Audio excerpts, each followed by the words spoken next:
Good morning, good evening, good afternoon, no matter where you are in this fine land of ours. I am so pleased you've taken time out of your day, folks, to join us. My name is Darryl Praill. Some of you may know that already. For you, it's good to see you again. For those who've never had the misfortune of hearing me banter before, well, today's going to change for you. Do me a favor right away. Please go out to LinkedIn, Twitter, what have you. Give me a follow, and I'll return the favor. Welcome to the show. I'm actually really excited about today's conversation. And the reason I'm excited is because, as the slide says, today's conversation is about, a winning formula for prospecting. But there is some history to how we got to this formula. It all comes back. It all began probably about a year ago, where myself and the talented, the oft-quoted, the much-followed Daniel Dennehy and I were debating. And we had about 1,000 people listen to that debate. I will contend I was the clear winner. He may have a different point of view. We still argue that to this day, so the debate continues no matter what. And the debate was all about social selling versus cold calling. And, of course, as you might imagine, Daniel was advocating for social selling, and I was saying, whoa, hold the horses here. There's this cold calling thing, too, and it ain't dead by a long shot. And so the discussion began. Fast forward a year, and along that timeline, we've had the conversation to bring in what I love this individual, Benjamin Dennehy. I just love saying his tagline, the UK's most hated sales trainer. To this day, I'm envious and jealous as a marketer that he managed to secure that before anybody else did, because how can you not remember the UK's most hated sales trainer? And, of course, Benjamin is an ardent supporter and advocate for the use of the phone, so much so he's had not just one, but a couple of videos that he's done go viral, where he's picked up the phone and he's just called, whether it's a managing director or a CEO or what have you, and he's got appointments like that. Now, clearly, he's not 100% batting it out of the park, as none of us are, but he's definitely, shall we say, better than your average bear. So, in Benjamin's style, unlike Daniel, is a little more confrontational. He likes to call it as it is.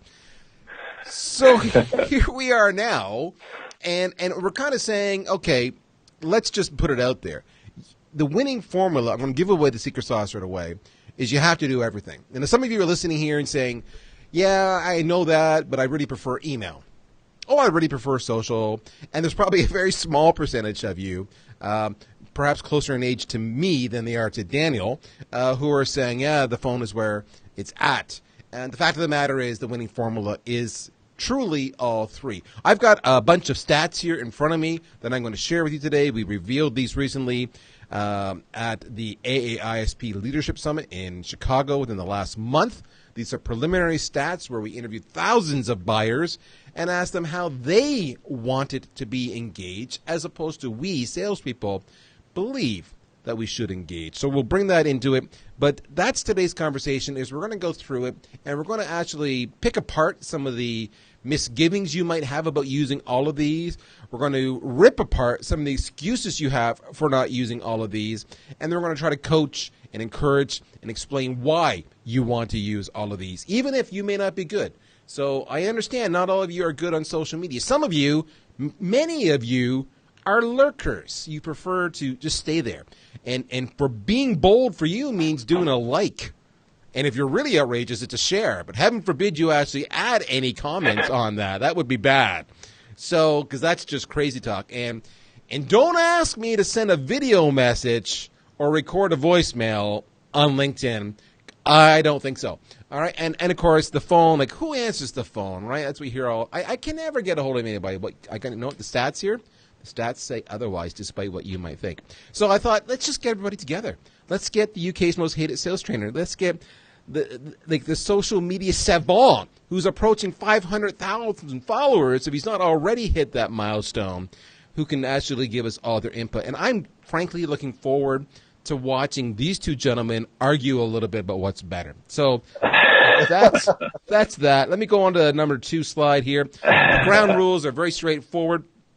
It's you're in listen only mode, so we can't hear you.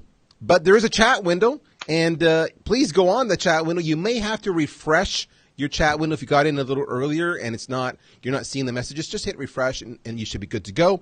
But please just type your message in, give us your name. You can sign in as a guest. You don't have to have an account, and contribute to the conversation. So we're going to do this in parallel. We're going to do this on the chat window, and we're going to do this, of course, live. The other part is, of course, I want just not just your questions in that chat window. I want comments. I want opinions. I want people saying, Daniel sucks, and Darryl's great, and Benjamin, well, he's a moron. Whatever it is you want to say, you say it. So those are the rules of engagement. Pretty much no rules, as you can see. Yes, we are recording this. Yes, you will get a copy within a handful of days sent to the very link that you use to sign up and register. And that, my friends, is it. Let's go to number 3 here, where I'm just going to introduce to you and bring in my guest. All right. So first up is my good friend Benjamin. He apparently, according to the piece of paper I have here in front of me, it says that he is an engaging sales speaker and trainer.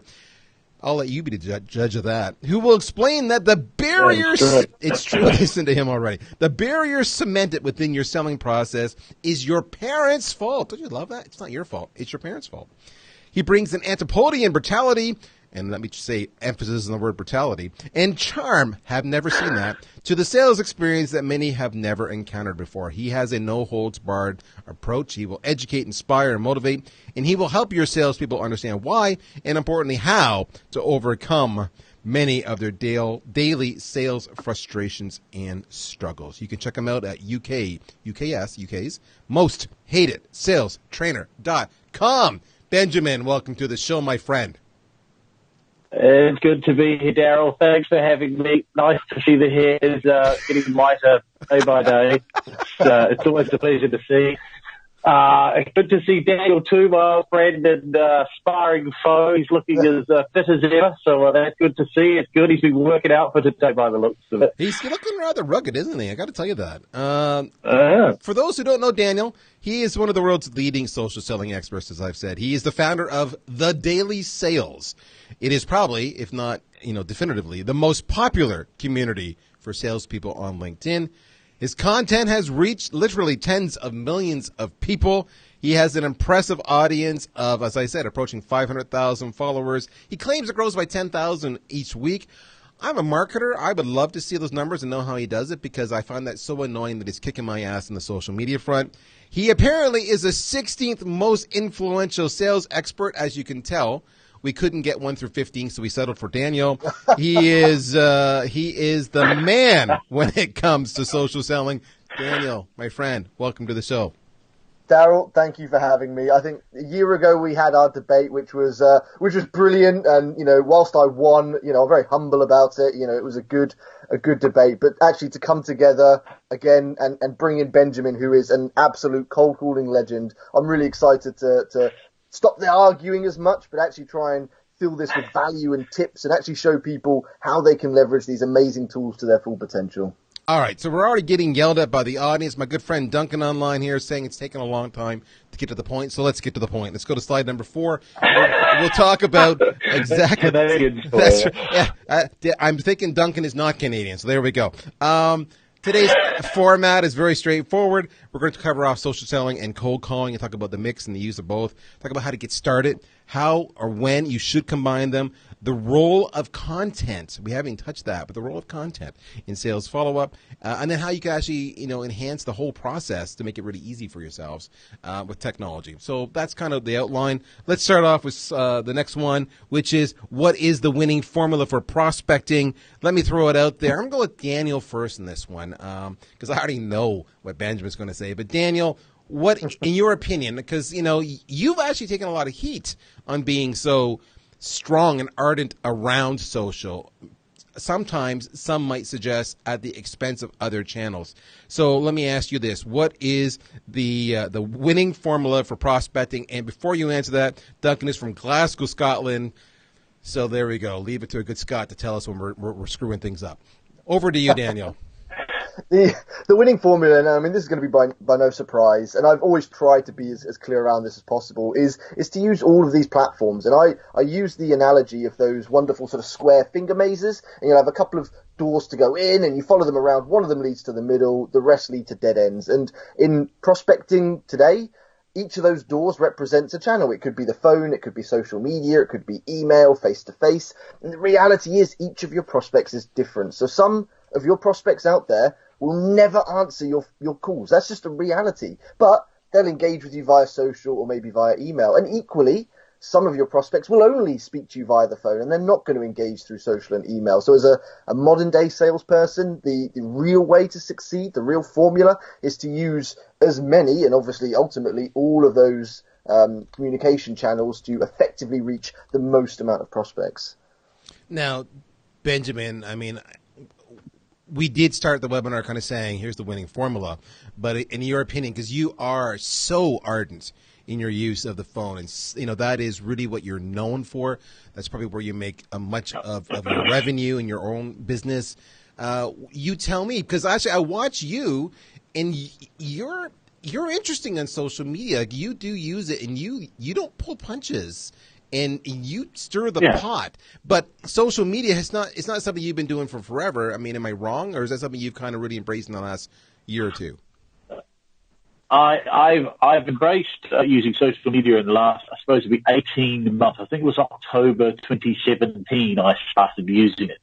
And like telephone prospecting, I realized very quickly that I had to be consistent and habitual. And so I made a rule every single day, Monday to Friday, working days. By 8 a.m., I will post a post of me ranting or moaning or bitching about how crappy salespeople are, knowing that the people that are going to read it should be MDs and CEOs. Over a few months, they'll probably reach out. So I use social marketing, I prefer to call it, because I see it as a tool to get people to reach out and connect with me, prospecting. In fact, I say to my clients, I teach people how to telephone prospect all the time, and I'm up front with them. I say, look, I don't care how you get in front of a human being. I just want you to get in front of them. You can parachute in for all I care. Telephone prospect, as Dad says, and I do agree with him on this, we have our fights and we argue over things, but using email, using LinkedIn or whatever it is to generate interest in you is perfectly acceptable. I do it. Everybody does it. You'd be a fool not to. But when it comes to telephone prospecting, because I am a salesman and a sales trainer and my job is to continually get better, there is no better way for a salesperson to get better at selling than talking to real people. And the more you get to do it in the real world, the better you become. That's why I'm so adamant for it. I don't want people to hide behind the screen.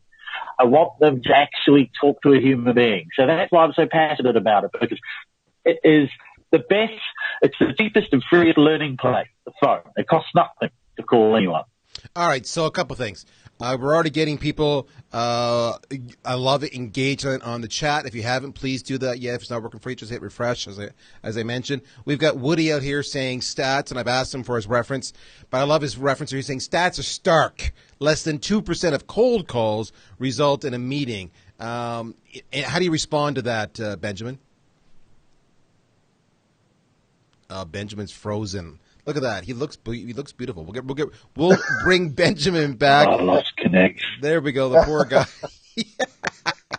Welcome to. If you were wondering, folks, if we're live, we are live. So let me ask you this, Benjamin. I'm sorry, Daniel. What are you seeing on? Because you used to do a ton of phone before you got into this whole social media game. What were you seeing on the connect rates, the meeting success? On your, and Benjamin, we can see you, by the way, friend. So you're back. I'm back. Yeah. What are you seeing, Daniel, on phone connections?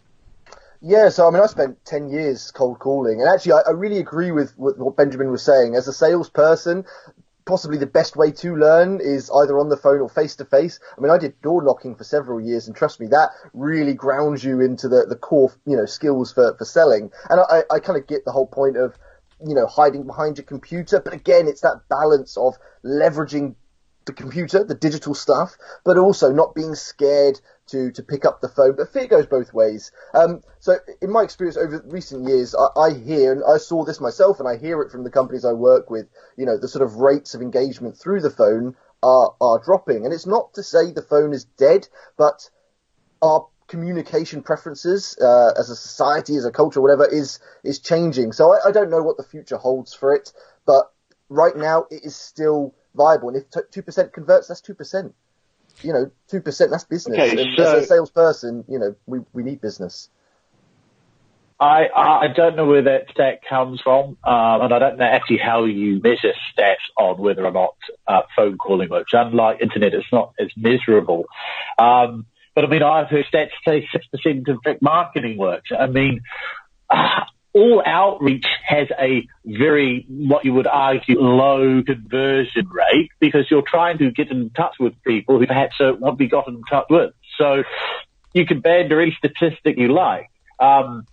What I find with the telephone is you can actually have a proper, more engaging conversation if you have the right thing. I've never met a managing director or CEO that says they hate sales calls. What they say is they just hate crappy sales people. There's a big difference. If you're able to engage a decision maker in a conversation about their business, they will talk to you. In fact, they'll tell you stuff they haven't told other people for some time. So like I said, I use all the channels, but to say that it is, here's the rule. I speak to my clients this: if competition's doing it, stop. So if everyone's moving on to social media, pick up the phone. So that's where, that's the thing. What I love about it is we're getting a lot of chatter on the chat. I didn't mean to say the word chat and chatter in the same sentence. I apologize about that. Which is everybody's saying it's omni-channel, but I love it. Jared had a really interesting comment where he said, know where your audience is and make sure you are definitely using that channel. So, for example, certain industries, I'll use an example like insurance, right? Or maybe staffing, are definitely stronger towards a phone. Loans, finance, more phone. Other industries are definitely stronger towards email or towards social. So the point there is you really do need to be omnichannel, but minimally 2 channels. So, gentlemen, do you see organizations that are not minimally using 2 channels? And if so, why not? And is it an excuse or not? So, Daniel, maybe you first. Yeah, no, I see plenty of companies that are generally just using 1 channel, and it just is what they've done for so long. And, change is difficult. So I understand it. But clearly you're just stopping potential results from doing so. So yeah, look, I think omni-channel is definitely the solution, but it's not easy. It's not simple. Having to learn new things and embed them into a sales process isn't easy. And as Benjamin's kind of alluded to, what should salespeople be doing? Should they be spending time on their computers? Should they be spending time on the phone? Should they be out there face to face? Trying to fit that all together isn't easy, but it can be done. It's just about finding that right balance. And as with anything, learning these things, properly. So just some stats, guys. I said I had some stats here in front of you. We've tracked customers through the entire buying cycle. So we broke it down into 3 phases, right? Which is when you recognize you have a need. I have a problem. I should go do something. When you're in the actual search stage, what are my options? And then when you're in the evaluation stage, here's a short list of vendors or solutions. And what's interesting, at every step of the way, the number 1 choice of information is word of mouth. All right, and that's followed by review sites. I would lump those together, basically being social proof, whether it's somebody you know or somebody online like a G2 or Capterra or just any other review site. Number 3 is organic search.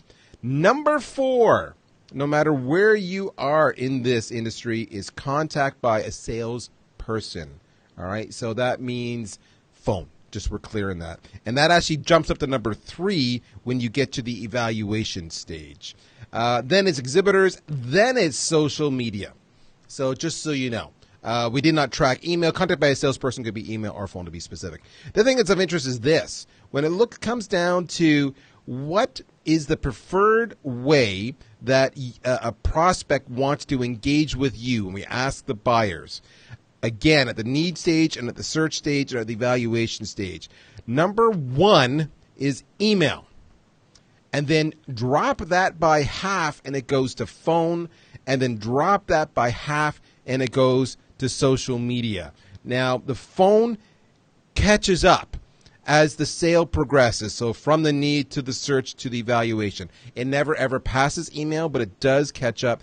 Similarly, social media drops. So as you get further in the sales cycle, social media is less and less relevant. And I think this goes back, Daniel, I saw you present a week or 2 ago there in London at the AISP, and you made the comment, that is, so in your point, social media is a strong channel to connect.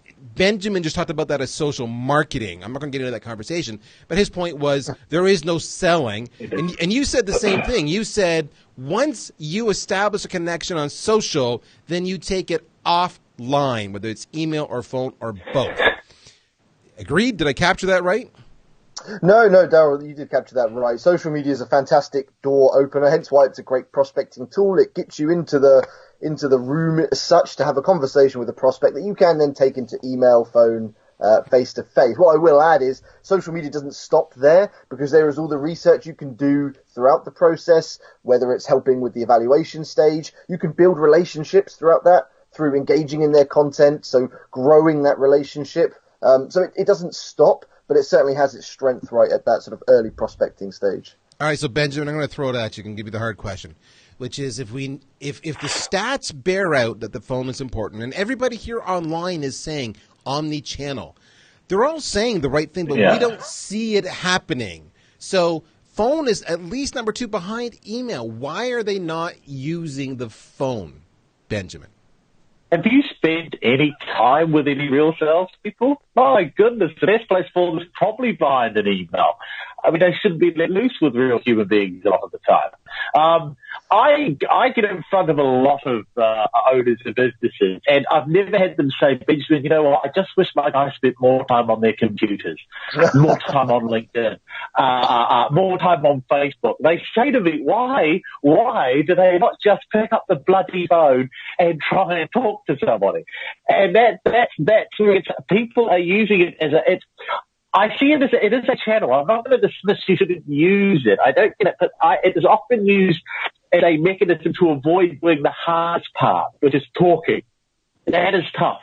Engaging a stranger in a conversation is hard. It's easier to do it over a computer. It's easier to do it behind the safety of a keyboard because you're detached from it. But if you really want to get in front of more decision makers with real problems, the phone will always be the best one. People need to talk to a human being. And so that's why I push it. That's why I plug it, because it's a short-term gain to spend it on social media, because it will not give you the skills you need when you need them, unless you're sitting in a meeting just sending each other messages back and forth. Hey, that could be the future of sales. You never know. So here's the bottom line. It will be. AI is going to do it. You know, we are in agreement that our audience is in agreement. We're in agreement that you need an omni-channel approach. I started off by saying that. I gave away the secret sauce. So many of us are not doing it. So I would advocate that if this is a problem within your organization and you're having a challenge instilling that behavior, a combination of email, social touches, and the phone, then you need to install tools that will help you do that, who will force that behavior. Now, yes, VanillaSoft is one tool. There are other vendors we compete with, like a Sales Software or Outreach, that claim to do the same thing. I don't care who you use. Your current tools are not forcing this behavior.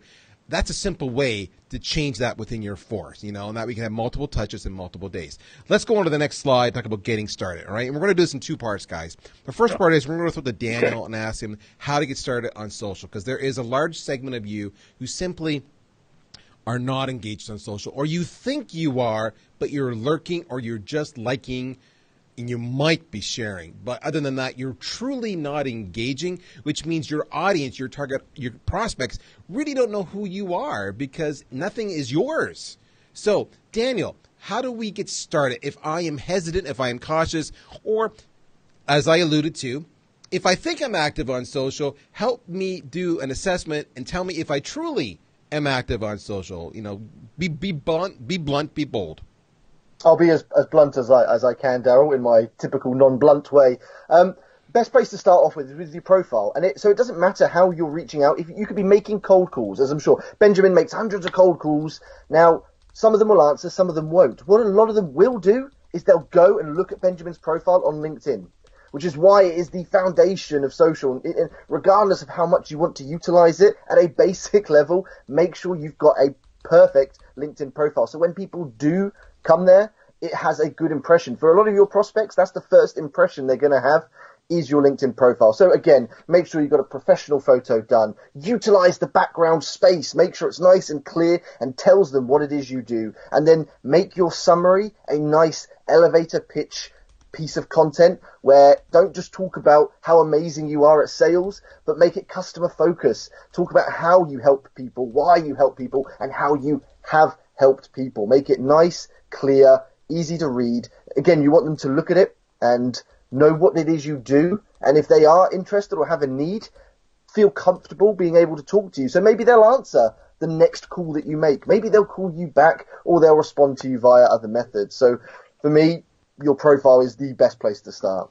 All right, but let's build on that. Okay, so I agree with you. I did a session, as you know, an educational piece that talks about the profile, how I've had some sales reps reach out to me. I actually used their outreach, and I walked through why I did not respond to them because their profile was lame.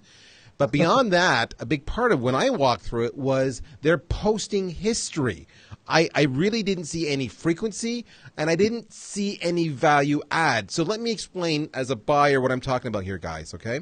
When you come to me and you say you've got a product or a service that can help me out, I'm going to your profile, as Daniel said, to see who are you and are you legit. But then I'm going to your posts because I want to see what you're saying. I want to hear your points of view. I want to hear your guidance. I want to hear your arguments. I want to hear your debates.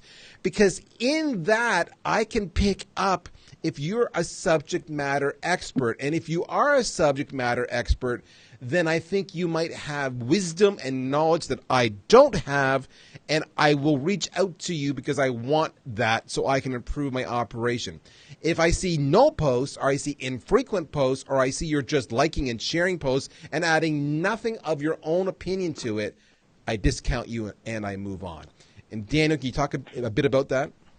Yeah, no, so that kind of then goes into the whole personal brand realm, how you are present on social media. And you're absolutely right, Darryl. You know, clicking like is one thing, but people build great, credible personal brands by writing comments, by creating content. And again, it's about providing value and insight, being seen, as you say, as a sort of subject matter expert. And it provides that reassurance. As you mentioned, you know, we live in this Amazon review age where we all seek reviews and recommendations, and whether that's a recommendation that exists on your LinkedIn profile or it's just the physical evidence that you do know what you're talking about and you do know the industry, you are genuinely passionate and focused within that space. These things have a huge impact in you know, that sort of buying cycle. So yeah, absolutely, you know, profile first, then it's a case of start to grow your personal brand. And you don't need more than 15, 20 minutes a day to comment on a few key relevant industry posts, even to share your own thoughts on a regular basis. And as Benjamin very rightly said earlier on, consistency is key. Whether you're making cold calls, whether you're using social, you need to be showing up on a regular basis. So then, Daniel, let me ask you this. I've got to interject. Go ahead. I understand all that, and I can't stop building a personal brand, which is what I've done. But I need that. What if you're a sales executive in a company of 30 salespeople? How does any of that help you? Repeat the question again. You broke up there 1 quick second. I'm saying I understand building a personal brand because I'm doing one, but I'm a one-man band. If you're just a sales executive in a company of 30, 40 salespeople selling a SaaS solution, how does that help you? Okay, so let me jump in then, Daniel. Feel free to respond. I'm not having all 30 or 40 people contact me, Benjamin. I'm having one person contact me. So, and I'm judging, you know, my response as a potential buyer against that one individual. All right. I will subsequently say, who does that one individual work for? Haven't heard of them. Let me go to their company website. But that's a secondary layer of vetment, of you know, assessment. Are they trustworthy? Right now, when you as an individual reach out to me, I'm checking you out because if we go down this road, you and I have a relationship. And I'm going to trust you to not mislead me and put me in a position where I am at risk for my employment or my company's success because you misled me. So it helps you because it will be it will be a major factor in me responding to you or not responding to you. But that's me. Daniel, how do you respond? No, I agree. Look, if you've got 30 people in a team, as you said, they're each going to be selling to a different audience. They will each have a different audience on LinkedIn. And irregardless, they're each going to be getting their prospects, looking at their profiles and looking at their activity. So it is important. They don't need to be the next Benjamin Dennehy or the next Darryl Praill. They don't need to be big superstars, but just to have at least a level of basics and consistency is enough to actually start to see results from it. Okay, so Daniel, you're getting some pushback on the chat. People are saying it takes way more than 20 minutes a day to provide substance to your comments. And, of course, we're advocating substance. So how do you respond to that? I disagree. I mean, don't get me wrong. If you want to put loads of comments out there and you really want to dig into it, of course, it could take more time. But I would argue, assuming you're, knowledgeable in your sector, it shouldn't take that long. I mean, how long does it take to write a comment? I don't know, 3 to 5 minutes, an individual comment, 20 minutes. You would have shared 4 to 5 decent comments in that time. Do that every day. That's perhaps it's subjective. In other words, do I need to respond to 3, 4, 5 posts a day or 15, 20, 25 posts a day? And perhaps you started off with 3, 4, 5. Because again, going back to what I was saying, right? When I'm looking at you and your posts and your profile and your history, I just want to see that you're doing something. Often I'll go there and I'll say, okay, they posted a month ago, and before that it was 6 weeks, and before that it was 2 months. These guys don't get it. So I guess you figure out what works for you first. One last question, Daniel, and then I'm going to go to you, Benjamin. People are going to resist doing. You've told them what to do. You've told them 20 minutes a day. You've told them this isn't hard, but they're still not inclined to do it. Maybe they're stage fright. Maybe they don't want to put themselves out there. I don't know. Lots of reasons. What do you think the answer there is, Daniel? And by the way, Benjamin, you're now portrait on us, which is rather interesting because you've turned 90 degrees. Oh, yeah. This is where training and coaching comes into it. And I mean, this is a whole separate conversation and an issue in sales. But, when you're learning something new and you're embedding it in, you need support. You need to learn how to do it properly first. And then you need people, whether it's management, whatever it may be, to support the early stages. As Benjamin said, it's making it habit. Starting off, getting comfortable creating content and doing your profile, and then just building it into your day-to-day. I mean, it was new to me several years ago. It's new to many people. It does take time. It's just important you have that support network. So as a leadership, if you are in sales leadership and you're watching this, make sure you're there for your team. It's the same when you take a new hire and you teach them how to use the phone. It takes time. You need to be there with them when they make their first set of calls, and it will be the same with social. I love it. Okay. With that, I know, Benjamin, if you can hear me, we can still hear you. I can hear you. Fantastic. You've lost my audio. You did lose your video, and I want to say, Benjamin, you actually look much better now with the black window. I look better. You do look better. I was going to say, the dark art of selling. That's what the dark art. So let's carry on art. with that, and when we edit this in post-production, we'll just superimpose a clown head or something here. So it's all good. The voice of reason in the darkness. All right. So let's talk about... And by the way, we are getting lots of questions, so we will circle back. I know I haven't answered everybody's questions. Lots of questions for Daniel about social. We'll circle back on that. Benjamin, a couple things. When it comes to the phone, what do we need to do to approach it and to utilize it? How do we overcome our fear? What's the best technique? I know, for example, you and I have been talking about, the 30-second approach. I had a similar conversation with Chris Beal of Connect and Sell. He used a 27-second. It was about just being blunt. Hey, thanks for answering the phone. This is a cold call. Like, help us overcome our fear and position us to be successful. Give us the tips and tricks that if we applied today immediately, we would see an immediate improvement. Oh, well, it's easy. That great philosopher Bruce Lee was once asked, how do you avoid a punch? He said, be somewhere else.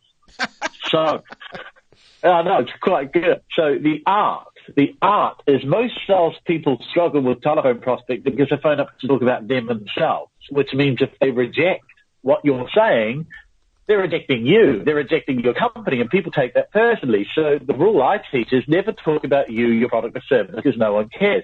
You need to figure out what is it that I fix and how does that manifest itself in my prospect life.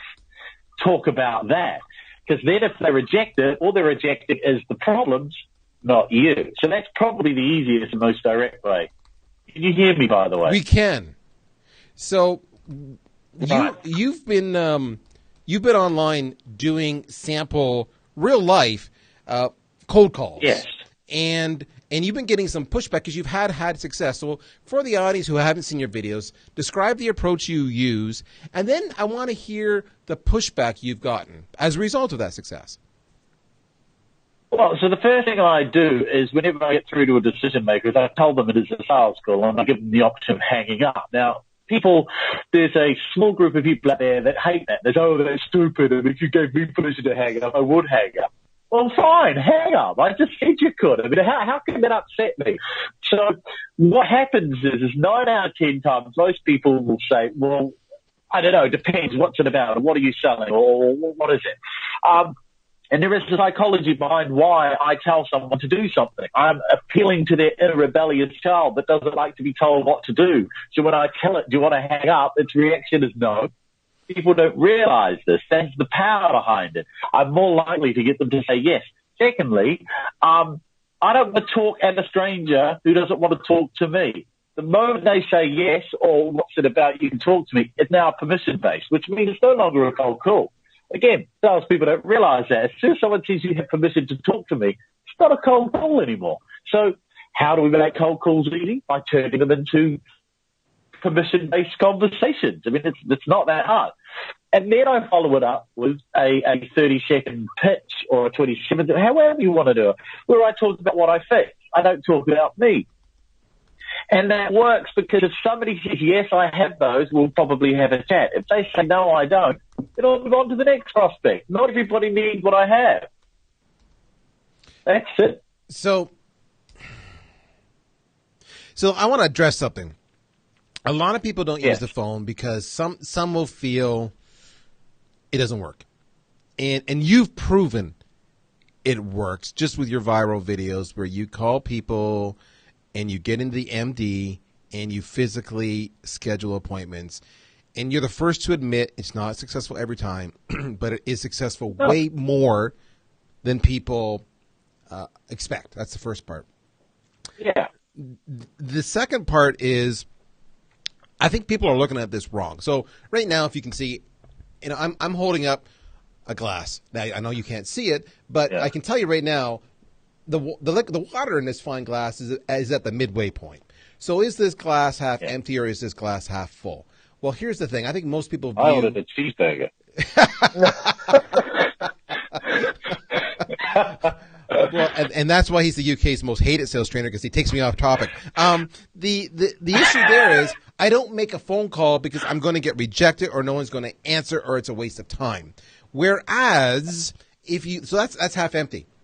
Whereas half full says, and this is why I love the approach of opening up and saying, this is a cold call. Can I have 30 seconds or can I have 27 seconds or whatever you want to go at? Is if they say no, and Benjamin, you were very clear. You said, psychologically, we want to say yes because now I'm in control. But if they say no, you can't have 30 seconds, click.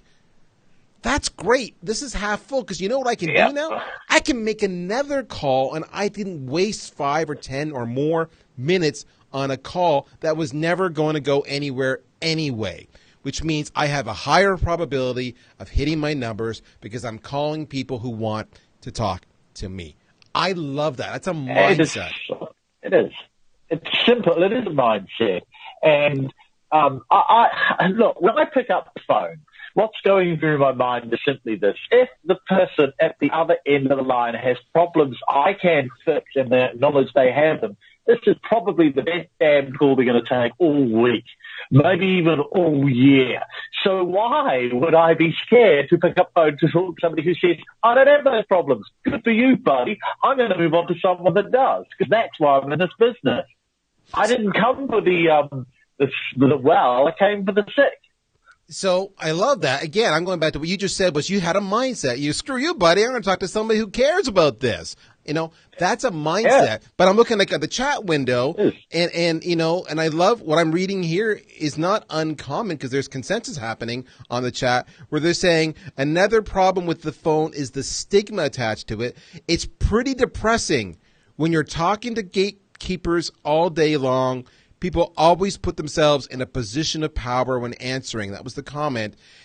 But what jumped out at me was the word depressing. You don't sound depressed, though. So talk to me about that. No, look, I mean, you shouldn't be telling gatekeepers anyway. What's your problem? You get past them. That is the job. The gatekeeper has two functions. Never put through the wrong call, always put through the right call. You have to sound like the right call. It is a skill. I was doing it this morning. I was with a client, coaching them how to, and I made live calls in front of them, and every gatekeeper put me through. Why? Because I don't sound like a salesman. Oh, hi, could I please speak with blah, blah, blah, blah, blah. I mean, come on. I mean, why not punch them down the face and say, hey, it's sales call? So you know what's funny is that while you were given that answer, there was a chat shared that said, as long as you sound like a C-level individual, often you can get right past the gatekeepers. And that's effectively what you were saying. So a lot of it is your attitude, right? All right, let's move on. It is. Attitude. Yeah, go ahead. No, I was going to say, it's attitude, mindset, behavior. You get those three right with the right techniques, you're going to succeed. Definition of success. So one last question, then we're going to move on to the next slide, which is, it was asked a while ago, what is your position on voicemails? You get a voicemail, do you leave one or not? I do. I get asked this, but I use the voicemail cutoff. It's a sneaky little trick. So what I do is I will say, hello, Darryl Benjamin, give my phone number, and then I'll be in the midstream of the conversation. I'll actually hang up on the receiver. So, Darryl, I was recently speaking to a colleague, and at some point I've cut off.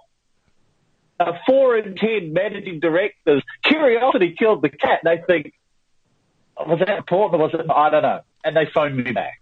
That's just like, even Daniel and I are laughing on that one. Daniel, I want you to do a social media post and just stop halfway through, like you got disconnected, and see what happens.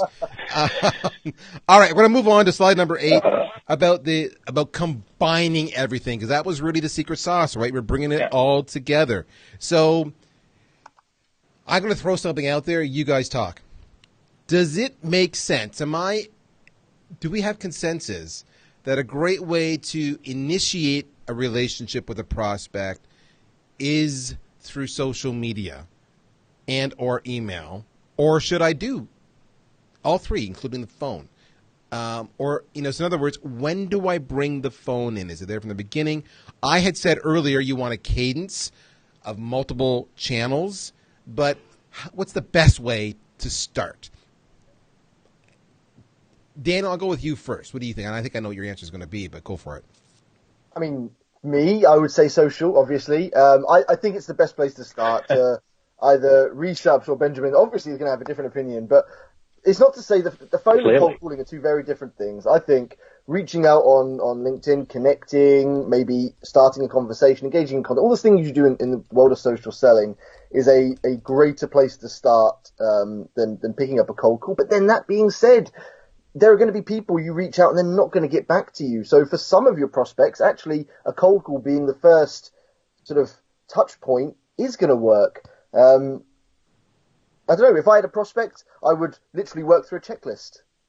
Have I tried to connect them on LinkedIn? Yep. Okay. If they've not accepted, have I tried to phone them? Yep. Are they answering? No. Have I sent them an email? Are they responding? No. Have I sent them a letter? No. Have I looked to find them in a face-to-face event? That would be my approach personally. Right. So you're doing, again, a cadence. You're doing a multi-touch, multi-channel over a defined period of time. Because that actually, of that whole cadence conversation, guys, that defined period of time is actually the most important aspect of that, because we've been doing multi-touch for forever, right? We've been using emails and phone the last couple of years, social, but often multi-touch means months. I call them once a month. I don't know why they're not getting back to me. And the reality is we all get hundreds of emails a day, not to mention social media, not to mention the phone call. So we quickly forget. But having a concentrated series of touches over a defined time frame, and I'm simply using the example of 7 touches in 7 days because it's common, that conveys the point. So that's a big part of it. Benjamin, do you believe in opening with social or with email, or are you like pro phone right away? Like, what's your advice? What's your experience? Well, obviously I'm pro. But pick up the phone, for goodness sake. And how hard is it? You want to get in front of somebody, so first thing you do is pick up the phone. Now, they may answer, they may not. But if they answer, you've saved yourself a lot of time building a personal brand. Just pick up the phone and have a chat. Second, if they don't, I use email. Of course I use email, and I follow exactly the same format on a phone call as I do on an email. Nothing ever changes because I know it works. LinkedIn, you could maybe try and approach it through LinkedIn. My audience typically don't spend a lot of time answering LinkedIn emails. Managing directors, CEOs, a handful will, but they're actually doing stuff and running businesses, and they're not spending a lot of time on LinkedIn. But that's why I use it as a great marketing tool. But the easiest way is pick up the phone, see if they'll take your call. If they won't, drop them an email. And then using your marketing online, see if you can hook them that way. But obviously, you have no control over who views or reads what you put out online. So it's not as effective as picking up the phone and making that call. So here's how I do it. It's really straightforward. I actually lead with social, not the phone. Bear me out, though. I'm going to come full circle. And that is that I basically stalk them for a week or two, right? And get in their conversations just so they see my name. And then I go full bore into my cadence, which is, phone, email, social, boom, boom, boom, boom. But the point is I try to soften the relationships up so there's some familiarity with me, some recognition of my name. Now, the only time I wouldn't do that was if it came in as a fully fledged, hot lead. They filled out a form. They have the right title. They have the right budget, the right number of employees, whatever. And if they're hot, then clearly I'm not going to waste weeks, softening them up. I'm going to go right away. But I think what we all three agree on is that, in fact, it is multi-touch. Now, with that said, I love this. We had somebody say here online that they think, Scott said this, bad salespeople hide behind social. I responded and I said, I think bad salespeople hide behind email. But nobody said bad salespeople hide behind phone. Interesting. Do you know what? That would have been my comeback. And I was a sales leader for many years, and I ran cold calling teams, and there was always a group of salespeople that would hide behind the phone, and they would sit there and they would make 100, 150 dials a day, and they would try and get through to voice. They never wanted to speak to anyone. I think there were a few people that would just phone the same number over and over just so that their dial count showed that they hit their KPIs. So trust me, there are salespeople that will hide behind the phone. Fear in sales isn't dictated by the sort of method. It's an individual thing, and that's a sales leadership coaching problem to tackle. You can hide behind any of these platforms. You can hide behind face-to-face meetings and just be driving around, stopping off at coffee shops, and any salesperson will be able to find excuses. It's not just social or email. So one of the people here made a comment that it's difficult to add value within the first 30 seconds of a phone call. And I think what the implication, and that was Bob, and I think what the implication here is that on an email or social, you can add content and attach it. You can be a little more verbose. But in a phone call, 30 seconds, hard to add that content. How do you respond to that, Benjamin? Well, because why are you phoning someone up to add value? I don't even know what that means. I'm phoning up to add value. What does that mean? That means nothing. That's typical sales speech talk for I don't like talking to people. I'm not phoning up to add value. I'm phoning up to find out, do you have problems that I can fix? The value comes when you've agreed you have a problem and you need a solution. The value is the solution. But the first 30 seconds are, do you have A, B, or C? No. Fine, I'm moving on to the next one. Do you have A, B, or C? Well, I've got B, and sometimes I have A. Do you want to talk a little bit more? Why not? And where's the value? This add value is just, it's a non sequitur. It doesn't mean anything. Sorry, Bob, but I don't know what you're talking about. Bob, we love you, dude. I want you to know that, okay? Don't let Benjamin scare you away. But that's the purpose of today's webinar, is to actually be blunt. Now you know why he's the most hated. All right, so when you combine all this stuff, and that the whole point, Benjamin, you kind of alluded to it there with your very politically correct response, which was you're digging to find out what the problem is, so then you can move forward in a discussion on any channel to actually dig deeper and help to solve instead of sell. So what's I believe. I look at it like I look at it like this. Pretend I had the cure for cancer, and there are 3 key symptoms that people suffering from cancer have, and they don't maybe even know they've got it. I'd knock on every door on the street and say, do you have A, B, and C symptoms? No, fine. Next door, do you have A, B, and C symptoms? Actually, I've got A and B. Maybe we should talk. That's it. That's all a telephone call. That's what prospecting call is about. As opposed to calling them and saying, let me sell you my cancer serum that will make you better, even though they may Yeah, why don't I tell you about how we develop this cancer serum and how I add value to your life and enhance your life? Go away. I love it. All right, so I'm going to have one more conversation on this because this applies to all channels. And it's come up in the chat conversation, which is how critical is the role of personalizing or customizing or researching, your outreach, your initial outreach especially, whether it be email, social, or phone. Now, I know, Benjamin, I know where your stand here is, so I'm going to come back to you. I'm going to let Daniel go first because I'm going to be entertained with Benjamin's response. How critical is that, Daniel, to researching before you engage so it's personal and it's customized?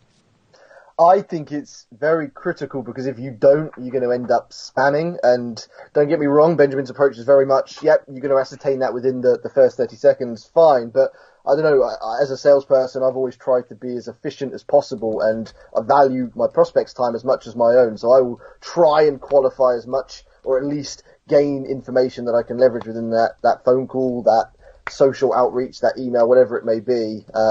Because, I get spammed daily. I get tons of messages. I don't give my phone number out, so luckily not too many cold calls, but it happens. And it's people just trying to sell me stuff that I don't need. I don't have A, B, or C. And they would have saved a lot more of their time that they could have invested into focusing on targeted prospects better. So that's my standpoint. Now, Benjamin, you just heard Daniel say he's a big advocate of it. Otherwise, it becomes spam. And my experience says you have a different point of view on research and customization when it comes especially to the use of the phone. What's your take?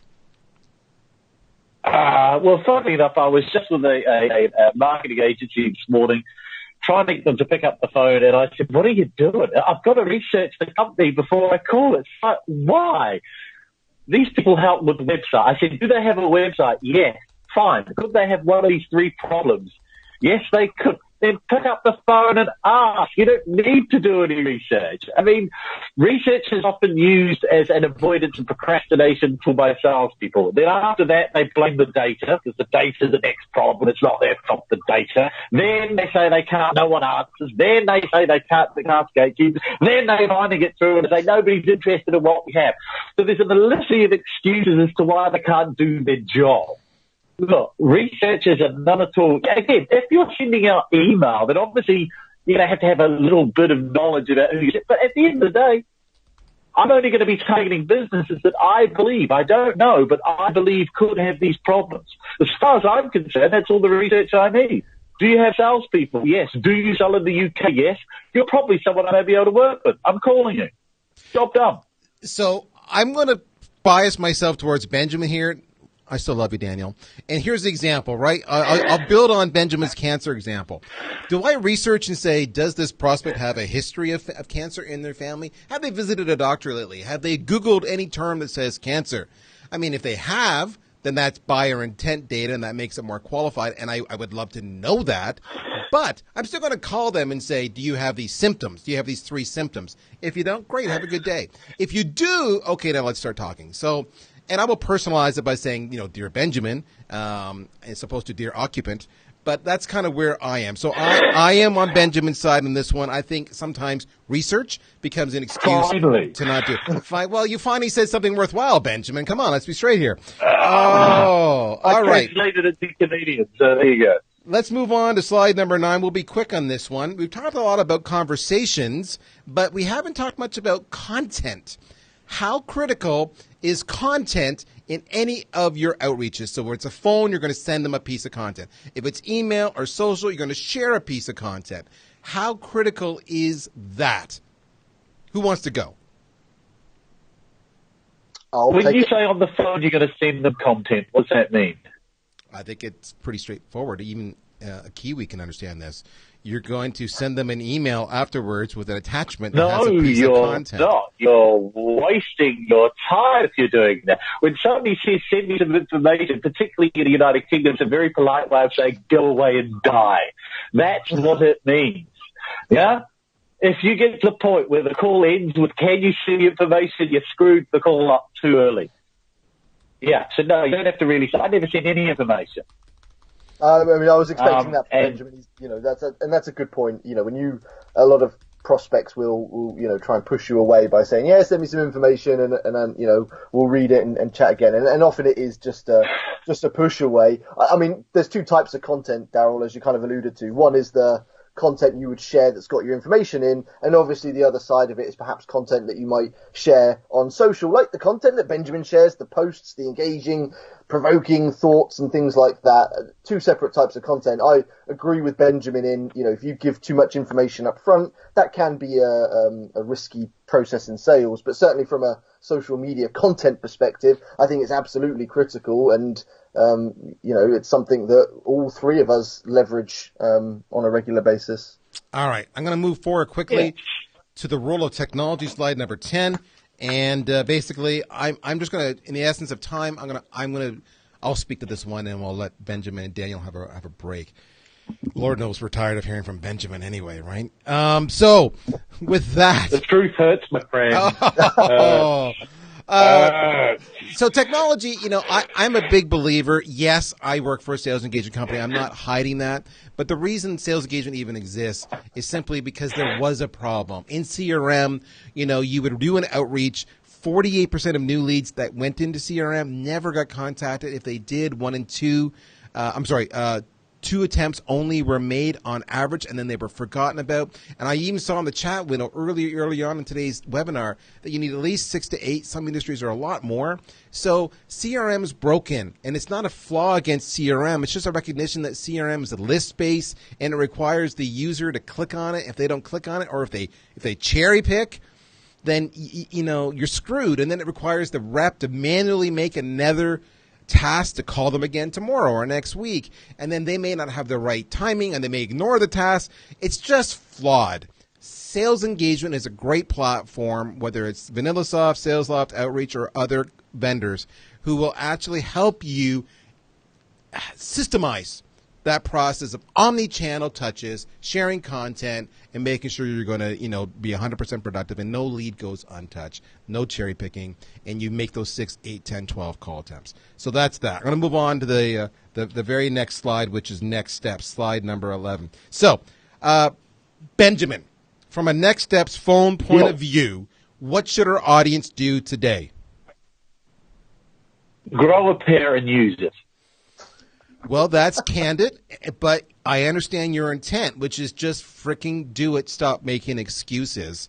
And if you have fear or objections or concern, invest some time in some self-education. Learn from people like Chris Biel, like Benjamin Dennehy, like others who have shown you tips and techniques. I've seen many people on the chat window today saying that they're starting to use that 30-second, can I have 30 seconds? They're experimenting with that. I love hearing that. They're trying to refine their craft.